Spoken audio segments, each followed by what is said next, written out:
Ju njohim me edicionin informativ të lajmeve. Kjo është Radio 7.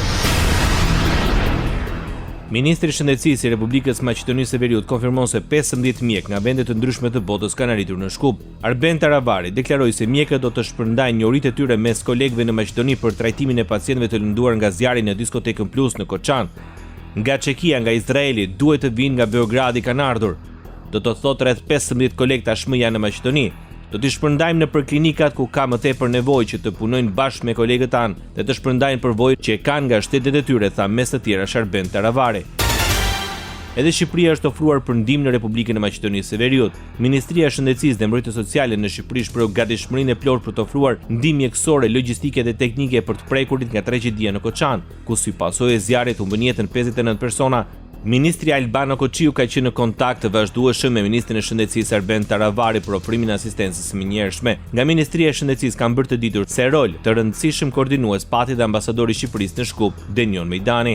Ministria e Shëndetësisë dhe Mbrojtjes Sociale konfirmon se institucionet mjekësore të Republikës së Shqipërisë janë në gatishmëri të plotë dhe të përgatitura të ofrojnë ndihmë shëndetësore, logjistike dhe teknike për të prekurit nga kjo tragjedi, thuhet në njoftimin e Ministrisë së Shëndetësisë dhe Mbrojtjes Sociale.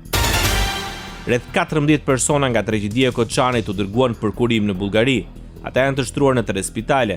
Sipas informacioneve nga institucionet shëndetësore, të gjithë pacientët janë në gjendje të rënduar me djegje dhe dëmtime nga thithja e tymrave. Zyrtari shtuaj se në spitalin universitar në Sofia janë 8 pacientë, 3 prej të cilëve janë të mitur të moshës 15 dhe 16 vjeç, 5 të tjerë janë të moshës 19-31 dhe 5 prej tyre janë të intubuar. Në spitalin në kuadër të Akademisë Ushtarake Mjekësore në Bullgari janë hospitalizuar 3 të lënduar të moshës 17, 20 dhe 25 vjeç, 2 prej tyre janë në aparat për ventilim mekanik, ndërsa në Plovdiv gjithashtu janë pranuar 3 pacientë të moshës 19, 21 dhe 49 vjeç me djegje të shkallës së 2 dhe të 3 dhe dëmtime nga thithja e tymrave. Ministria e Shëndetësisë së Bullgarisë ofron një linjë telefonike 24 orëshe për informacione për spitalet ku janë të strehuar të lënduarit. Bullgaria shpall të martën ditëzie për tragjedinë në Koçan. Qeveria do të vendosë ditëzie si shprehje solidariteti me fqinjin tonë të ngushtë në Ballkan. Këtu nuk ka politik, vetëm dëmshuri dhe ndjeshmëri, tha kryeministri i Bullgarisë. Nuk është koha të përpiqemi të theksojmë rolin ton, pasi në momente të tilla është e rëndësishme të tregojmë solidaritet në kohë. Jemi të gatshëm të pranojmë më shumë njerëz, por kjo do të varet nga kolegët tanë nga Maqedonia e Veriut. Jemi në kontakt me ta, tha kryeministri Rosen Zheljaskov. Qendrat e trajtimit të djegjeve në qytetet hollandeze, Groningen, Beverwijk dhe Rotterdam po përgatiten të presin dhe të trajtojnë viktimat nga zjarri Koçan. Për momentin po vlerësohet pesha e djegjeve, ndërsa më pas Asociacioni Evropian për trajtimin e djegjeve do të vendosë nëse disa nga pacientët do të mjekohen në Holland, sqaroi përfaqësuesi. Gjithashtu po vijojnë bisedimet rreth mundësisë që mjek dhe infermier holandez të udhëtojnë në Maqedoninë e Veriut për të ndihmuar, deklaroi Polvan Julien, kirurg plastik dhe drejtori i qendrës së djegjeve në Beverwijk të Hollandës.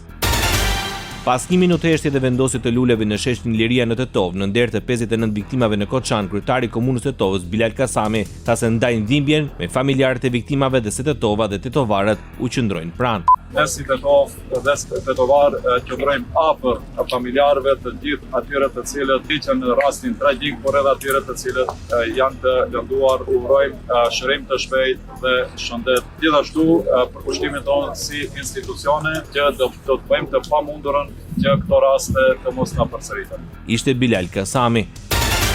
Pasi transportoi gjatë gjithë natës të lënduarit e tragjedisë së Koçanit në Republikën e Maqedonisë së Veriut, ndron jetë dhe shoferi i autoambulancës Ilçe Goçevski.